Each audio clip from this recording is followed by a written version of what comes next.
बिस्मिल्लाहिर्रहमानिर्रहीम। अज़ीज़ तलबा तालबात, मैं उम्मीद करता हूँ आप सब लोग खैरियत से होंगे।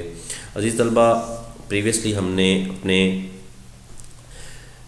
3 चैप्टर्स को विद डेफिनेशंस कंप्लीट किया, ठीक है। कल उसको हमने डिटेल में आपके साथ प्रीवियसली रिकॉल किया, 1 बाय 1 हेडिंग्स के साथ, उनकी जस्ट वन लाइनर एक्सप्लेनेशन के साथ।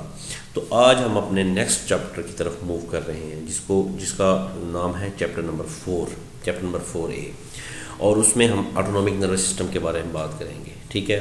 नर्वस सिस्टम के बारे में तो आप लोग कुछ ना कुछ आगाह हो गए हैं कि नर्वस सिस्टम क्या चीज़ है, ठीक है। इसके बाद आज जो हमारी मेन कंसर्न है वो आपके पास ऑटोनॉमिक नर्वस सिस्टम है। ऑटोनॉमिक नर्वस सिस्टम क्या चीज़ है और वो किस तरह से आपकी बॉडी में अपना किरदार अदा कर रहा है। अगर आपको थोड़ा सा रिकॉल करवा दिया जाए कि नर्वस सिस्टम क्या है, ये बेसिकली हाईली कम्प्लेक्स पार्ट है आपकी बॉडी का, जो कोऑर्डिनेट करता है एक्शन को, कोऑर्डिनेट करता है आपके एक्शन को, और जो आपकी सेंसरी इन्फॉर्मेशन है उनको ट्रांसमिट करवाता है आपकी बॉडी और आपके दिमाग के दरमियान, ठीक है। तो अगर हम इसमें जब डिटेल में जाते हैं तो ये न्यूरॉन्स की गेम है। आपका जो ऑटोनॉमिक नर्वस सिस्टम है, नर्वस सिस्टम आपका न्यूरॉन्स के बलबूते पे इसकी वर्किंग हो रही है, ठीक है। तो ऑटोनॉमिक नर्वस सिस्टम के हवाले से ऑटोनॉमिक नर्वस सिस्टम, जिसको आप ANS और विसरल नर्वस सिस्टम भी कहते हैं, ये बेसिकली पार्ट है आपके पेरिफेरल नर्वस सिस्टम का, जो एक्ट करता है कंट्रोल सिस्टम पे और फंक्शन करता है largely below the level of consciousness, and control करता है आपके फंक्शंस को, जिसमें आपका कार्डियोवैस्कुलर सिस्टम है, आपका रेस्पिरेटरी सिस्टम है, आपका डाइजेस्टिव सिस्टम है, आपका यूरिनरी सिस्टम है, ठीक है, आपका रिप्रोडक्टिव सिस्टम है, और की किरदार अदा करता है आपके बॉडी रिस्पॉन्स और आपकी स्ट्रेस में।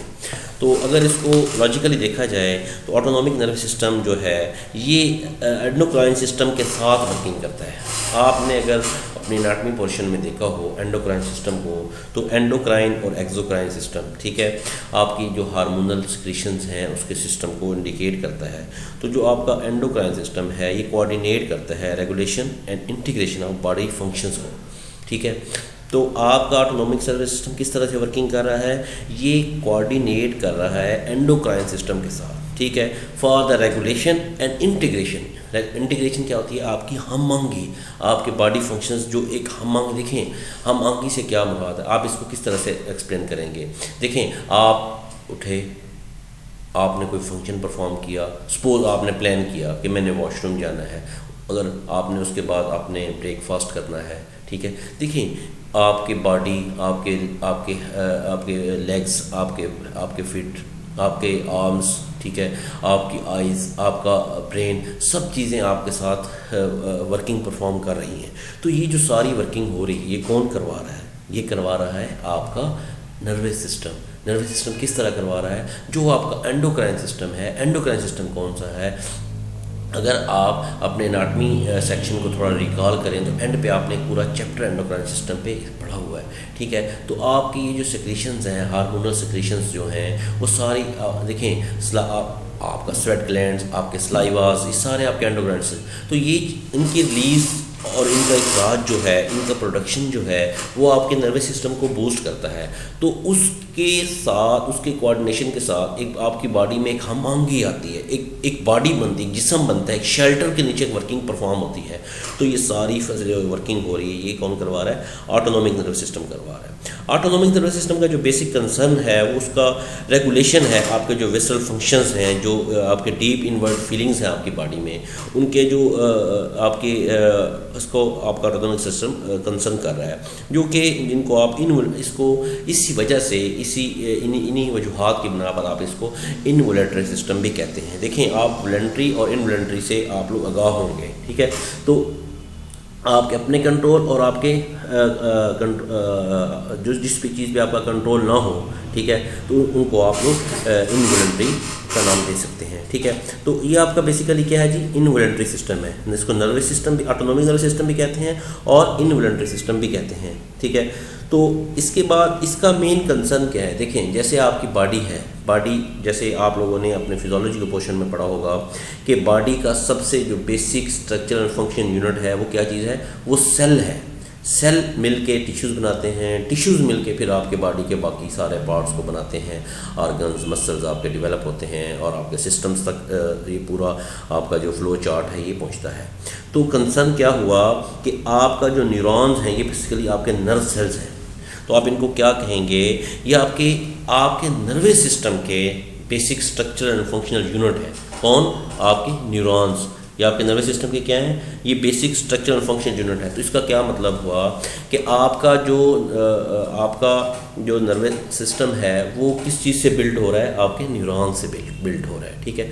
तो अगर आप इसमें देखते हैं ऑटोनॉमिक नर्वस सिस्टम का कंट्रीब्यूशन जो आपके एंडोक्राइन सिस्टम के साथ आ रहा है, जो रेगुलेट करता है आपके बॉडी फंक्शंस को, ठीक है, इसको इनवॉलंटरी सिस्टम कहते हैं। इसको क्यों कहते हैं इनवॉलंटरी सिस्टम?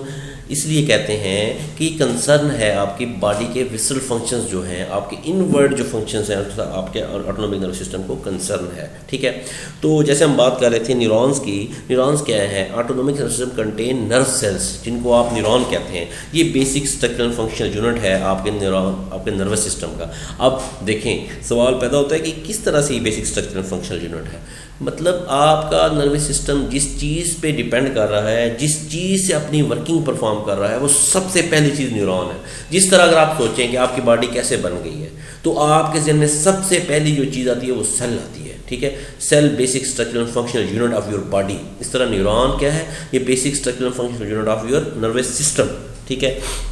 तो ये जो न्यूरॉन है ये दूसरे सेल की तरह आपकी बॉडी में वर्किंग परफॉर्म कर रहे होते हैं, और इनमें न्यूक्लियस भी होता है, और बाकी जो ऑर्गेनेली हैं उनमें आपके पास साइटोप्लाज्म भी आपके न्यूरॉन्स में कंटेनिंग है। न्यूरॉन जो हैं वो सेल बॉडी में न्यूक्लियस और साइटोप्लाज्म कंटेनिंग है, जबकि इसमें एक डिफरेंट फॉर्म है आपके सेल्स की। डिफरेंट आपके जो न्यूरॉन्स इसमें कंसिडर किए जा रहे हैं। न्यूरॉन्स बेसिकली ब्रांचेस न्यूरॉन्स जो हैं और जो प्रोसेस करते हैं उनको एक्सन एंड डेंड्राइट्स कहते हैं। एक्सन से क्या मुराद है? जो आपकी इलेक्ट्रिकल जो आपकी इम्पल्सेस हैं जिनको कंडक्ट करवा रहे हैं, और डेंड्राइट्स क्या चीज़ है? ये शॉर्ट ब्रांचेस एक्सटेंशन है आपके नर्व सेल्स की। आपके जो नर्व सेल्स की एक्सटेंशन है उनको आप डेंड्राइट्स कहते हैं, जिनसे जो आपका ये इम्पल्सेस का जो आपके सेल्स के साथ इम्पल्सेस की जो ट्रांसमिशन है वो आपके डेंड्राइट्स परफॉर्म कर रहे हैं। कुछ न्यूरॉन्स हैं जिनमें आपका सेंट्रोसोम जो जिनको आप सेंट्रियोल्स कहते हैं वो नहीं होता, और ये इनकी डिवीजन नहीं हो सकती, ठीक है। तो इस तरह से आप अगर देखें कि सेल और न्यूरॉन में क्या फ़र्क है, तो सेल में क्या है? सेल की ब्रांचेस नहीं होती, जबकि न्यूरॉन्स जो है उसकी ब्रांचेस हैं जिनको आप एक्सन और डेंड्राइट्स का नाम देते हैं। सेल जो है वो सेंट्रोसोम कंटेनिंग है। सेंट्रोसोम क्या करता है? सेंट्रोसोम आपके सेल को डिवाइड कर देता है, डिवाइड होता है। देखें आपके सेल डिवाइड होता जाता है, ठीक है। ब्रांचेस नहीं है लेकिन वो डिवाइड हो जाता है, ठीक है।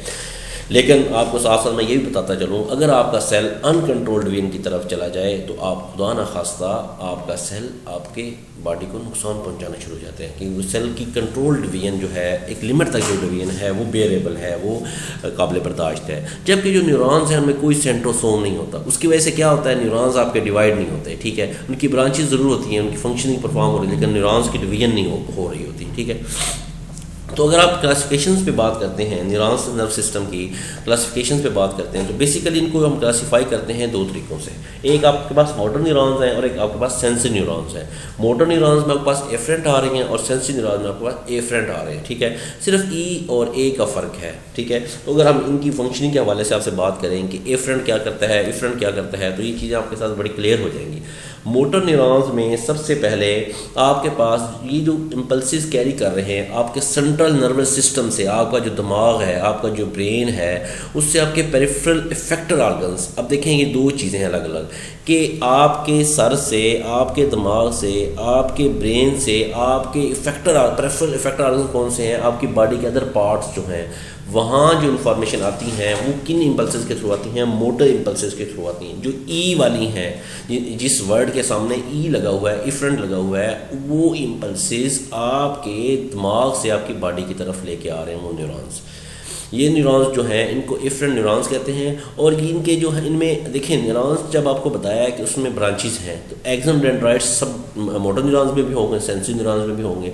तो इनमें अगर डिफरेंशिएशन में देखा जाए तो आपके मोटर न्यूरॉन्स में जो एक्सन डेंड्राइट्स हैं वो एक्सन जो है वो लॉन्ग है, जबकि जो डेंड्राइट्स हैं वो शॉर्ट नेचर के हैं, शॉर्ट है, ठीक है।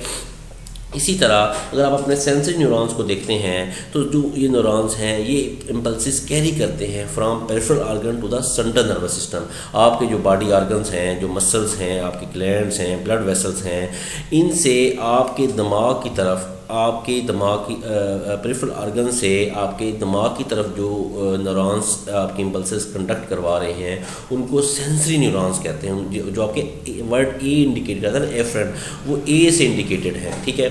तो ये जो न्यूरॉन्स हैं ये एफरेंट न्यूरॉन्स नर्व सेल्स हैं, ठीक है। और इनमें क्या हो रहा है जी, इनमें शॉर्ट एक्सन है और लॉन्ग डेंड्राइट्स हैं। इसमें क्या हो रहा है जी, ये जो आपके सेंसरी न्यूरॉन हैं इनमें बेसिकली शॉर्ट एक्सन है और लॉन्ग डेंड्राइट्स हैं, ठीक है। जबकि हमने मोटर न्यूरॉन आपको बताया था कि वहाँ लॉन्ग एक्सन है और शॉर्ट डेंड्राइट्स। ये इनकी छोटी मोटी डिफ्रेंशिएशन है, ये ऑब्जेक्टिव पॉइंट ऑफ व्यू से आपको एग्जामिनर आपसे ये चीज़ें आस्क कर सकता है, तो आप लोगों को इन चीज़ों का थोड़ा बहुत आइडिया होना चाहिए।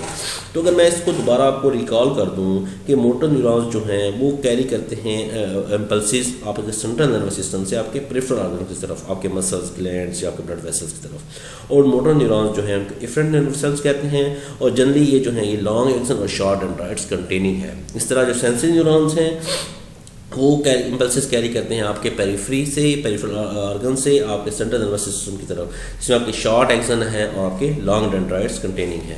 तो अगर आप थोड़ा सा आपको इसको एलेबरेशन दी जाए कि एक्सन क्या चीज़ है, ये स्मॉल ब्रांच है आपके न्यूरॉन की जो कंडक्ट करवाता है इलेक्ट्रिकल इम्पल्सेस को।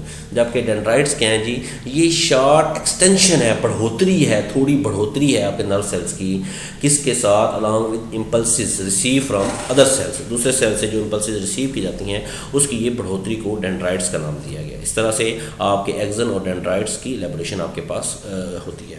तो अगर इसमें कुछ टर्मिनोलॉजीज़ हैं जो आपके उसमें नेक्स्ट यूज़ होंगी, इसमें आपके पास रिसेप्टर्स हैं, न्यूरो ट्रांसमीटर्स हैं, इनको अगर आप देखें वन बाय वन तो रिसेप्टर्स से क्या मुराद है।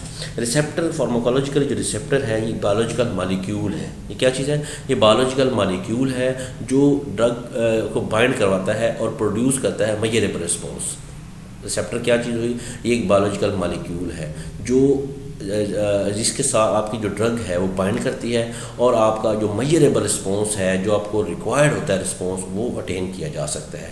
तो जब आप मेडिसिन लेते हैं, आप मेडिसिन खाते हैं, भले जिस रूट से भी आप ले रहे हैं, तो जब मेडिसिन आपकी बॉडी में पहुंचती है तो वो किसी न किसी रिसेप्टर के साथ बाइंड होकर अपना इफेक्ट शो करती है, ठीक है। तो जिस चीज़ के साथ आपकी मेडिसिन बाइंड होती है उसको क्या कहते हैं, रिसेप्टर कहते हैं। और ये बायोलॉजिकल मॉलिक्यूल है, ठीक है। ये जो एंजाइम और स्ट्रक्चरल प्रोटीन है ये भी कंसीडर की जाती हैं बायोलॉजिकल रिसेप्टर्स के तौर पर। ये जो आपके एंजाइम्स हैं, आपके प्रोटीन्स हैं, इनको क्या कंसीडर किया जाता है, इनको बायोलॉजिकल रिसेप्टर्स के तौर पर ही कंसीडर किया जाता है, क्योंकि ये मैक्रोमॉलिक्यूल्स हैं। तो आपकी ड्रग बेसिकली इनके साथ ही अटैच हो रही होती है, यही आगे उनका रिस्पॉन्स शो करवा रही होती हैं। अगर आप देखते हैं रिसेप्टर्स के साथ साथ न्यूरोट्रांसमीटर क्या चीज़ है, तो न्यूरोट्रांसमीटर बेसिकली ये भी केमिकल सब्सटेंस है, ठीक है। तो ये केमिकल सब्सटेंस कैसे हैं, ये एक्ट करते हैं as a mediator for the transmission of nerve impulses from one neuron to other neuron through a synapse, ठीक है। तो आपकी जो इम्पल्सेस हैं ये एक न्यूरॉन से दूसरे न्यूरॉन्स की तरफ ट्रांसमिट होती हैं।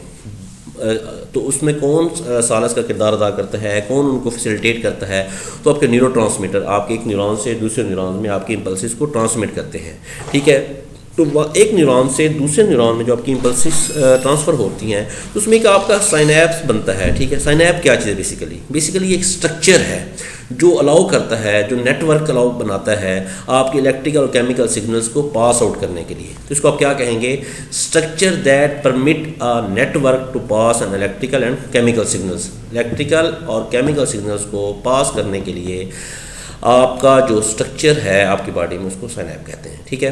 तो ये बेसिकली स्पेसिफिक केमिकल सिग्नल जो हैं वो कोऑर्डिनेट करते हैं और उनका कम्युनिकेशन हो रहा है आपके नर्व सेल्स में और आपके इफेक्टर ऑर्गन्स में। तो इस तरह से न्यूरोट्रांसमीटर आपको वहाँ सपोर्ट कर रहा होता है, ठीक है। इसके बाद आपके पास हार्मोन्स हैं। हार्मोन्स क्या चीज़ हैं, हार्मोन्स आपके ये रेगुलेटरी सब्सटेंसेज हैं जो प्रोड्यूस करते हैं ऑर्गेनिज्म को एंड ट्रांसपोर्ट करते हैं टिश्यू फ्लूइड में, जैसा कि ब्लड स्टिमुलेट करता है आपके स्पेसिफिक सेल को या टिश्यू इनटू एक्शन। देखिए हार्मोन्स आपकी बॉडी से रिलीज होते हैं तो जो स्पेसिफिक फंक्शन परफॉर्म करते हैं, तो ये आपके बेसिकली स्पेशलाइज्ड एंडोक्राइन सेल्स हैं जो सेक्रीट करते हैं आपके हार्मोन्स को आपकी ब्लड स्ट्रीम से, जहाँ से ये ट्रैवल कर जाते हैं आपकी बॉडी एक्सर्टिंग बॉडी में ट्रैवल करते हैं पूरी बॉडी में, जिससे आपकी बॉडी अपना इफेक्ट शो करवाती है और जिससे आप इनको डिस्ट्रीब्यूट कर देते हैं टारगेट सेल्स आपकी बॉडी में। तो बेसिकली हार्मोन्स के नाम से आप मच फेमिलियर हैं कि ये हार्मोन्स किस तरह से आपकी बॉडी से रिलीज़ होते हैं, आपके रिप्रोडक्टिव सिस्टम में, आपके बाकी स्लीप साइकिल में, ये हर चीज़ में आपके हार्मोन्स जो हैं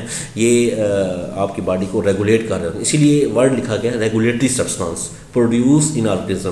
किसी भी बॉडी में, किसी भी ऑर्गेनिज्म में ये सब्सटेंस प्रोड्यूस होते हैं और ट्रांसपोर्ट किए जाते हैं आपके टिश्यू फ्लूइड्स में, जैसे कि आपका ब्लड है। और इससे क्या करते हैं ये स्टिमुलेट करते हैं स्पेसिफिक सेल और टिश्यू को, आपकी बॉडी की स्पेसिफिक सेल और टिश्यू को आपकी बॉडी की प्रॉपर फंक्शनिंग के लिए इसको प्रमोट कर देते हैं। तो इस तरह से ये आपका हार्मोन्स तक ये डिस्क्रिप्शन हुई। तो इंशाल्लाह नेक्स्ट हम इसमें आपके लोकल मेडिएटर्स और आपके ऑटोनॉमिक नर्वस सिस्टम की जो डिवीजन है एफरेंट और एफरेंट के हवाले से और सिंपैथेटिक और पैरासिम्पैथेटिक का जो रोल है उस पर हम इंशाल्लाह अपनी डिस्कशन करेंगे। तो आप लोग कोशिश करें कि इसको देख लें एक दफ़ा, ताकि अगर कहीं कोई कन्फ्यूजन है, कहीं कोई प्रॉब्लम है तो आप लोग उसका पर्सनली व्हाट्सएप पे आस्क करें, ठीक है। अगर आपके लिए चीज़ें क्लियर हैं सब कुछ, क्योंकि बहुत बेसिक लेवल पे जाके आपको इसको एलेबोरेट किया जा रहा है, तो आप लोग इसको राइट डाउन करें और अपने पास अपने रिकॉर्ड का हिस्सा बना लें, ठीक है। तो मैं आप लोगों को दो गुजारिशात करूँगा, इसको और से तवज्जो से सुन लें, ठीक है। कहीं प्रॉब्लम है तो उसको आस्क कर लें, नहीं उसको राइट डाउन करके लिख लें, एक चीज़। दूसरी चीज़ ये है कि नेक्स्ट अपने पोर्शन को देख के आएँ, ताकि जब आप लेक्चर ले रहे हों तो आप लोगों को बेसिक से कोई आइडिया हो, ताकि आप लोगों से जो चीज़ें हैं आपको ईज़िली आप उसको अपने लिए अब्जॉर्ब कर सकें, ठीक है। तो मैं आप लोगों को गुड विशेस मेरी तरफ से, अल्लाह ताला आप लोगों को कामयाब करे। मेहनत से, तवज्जो से इन चीज़ों को देखें, इनको करें, इस वक्त को कीमती बनाएं, ताकि आप के लिए जो मेहनत की जा रही है, आपके लिए जो इतना सर खपाया जाता है, उसका आपको फ़ायदा भी पहुँचे। अगर आप इससे फ़ायदा हासिल नहीं करेंगे तो उस मेहनत का, उस खपने का कोई फ़ायदा नहीं है। अल्लाह ताला आप लोगों को कामयाब करे। Good luck.